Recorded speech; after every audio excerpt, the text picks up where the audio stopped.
ఒకసారి ఒక అరణ్యంలో ఒక కోతి ఒక రామచిలుక స్నేహితులుగా ఉండేవి. కోతిది చంచల స్వభావం కలది. ఎప్పుడు చెట్లు ఎక్కుతూ ఆడుకుంటూ హడావిడిగా తిరిగేది. కానీ రామచిలుక చాలా తెలివైనది. సావధానంగా మాట్లాడేది, ఆలోచించి వ్యవహరించేది. రామచిలుక మంచి మనస్తత్వం కలది.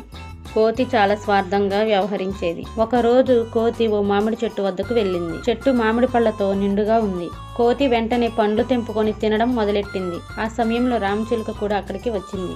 రామచిలుక కోతితో ఇలా అంది, మిత్రమా, నాకొక మామిడి పండు ఇస్తావా అని రామచిలుక కోతిని అడిగింది. ఈ పండ్లన్నీ నాకే చాలవు, ఇంకా నీకేం ఇవ్వను. ఈ చెట్టుకున్న పండ్లన్నీ నావే, నువ్వు ఇక్కడి నుంచి వెళ్ళిపో. కోతి రామచిలుకతో అలా కోపంగా చెప్పింది. రామచిలుక కోతి మాటలకి బాధపడింది. కానీ రామచిలుక మౌనంగా వెళ్లిపోయింది. కొంతకాలం తర్వాత వర్షాకాలం వచ్చింది. చెట్లు మురిపంగా పెరిగాయి. కానీ కొన్ని రోజులకు భారీ వర్షాలు కురిశాయి. కోతి నిలవడానికి చోటు లేక తడిసి ముద్దయింది.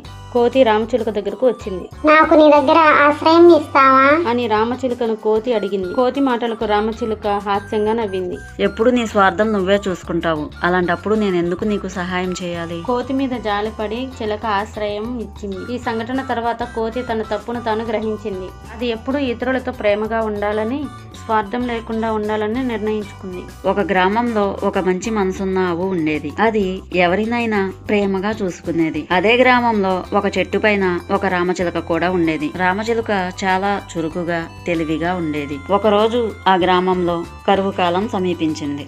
చెట్లు ఎండిపోయాయి, గడ్డి పెరగలేదు. ఆవుకు తినడానికి ఏమీ దొరకలేదు. రోజులు గడుస్తుండగా ఆవు బలహీనంగా మారింది. ఇది గమనించిన రామచిలుక ఆవుపై ప్రేమతో ఆహారం తేవాలని నిర్ణయించుకుంది. రామచిలుక దగ్గరలో ఉన్న అడవికి వెళ్లి ఆవు కోసం గడ్డిని తీసుకొచ్చింది. రామచిలుక రోజు ఇలా చేస్తూ ఆవు కడుపు నింపేది. అలా కొద్ది రోజులకు ఆవు బలంగా మారింది. అంతేకాకుండా రామచిలుక చేసిన సహాయం గ్రామస్తులకు తెలిసి ఆవు కోసం గడ్డి తెచ్చి పెట్టడం ప్రారంభించారు. దీంతో ఆవు పూర్తిగా కోలుకుంది. రామచిలుక ధైర్యం, సహాయం విలేజ్ మొత్తం మార్పు తీసుకువచ్చింది.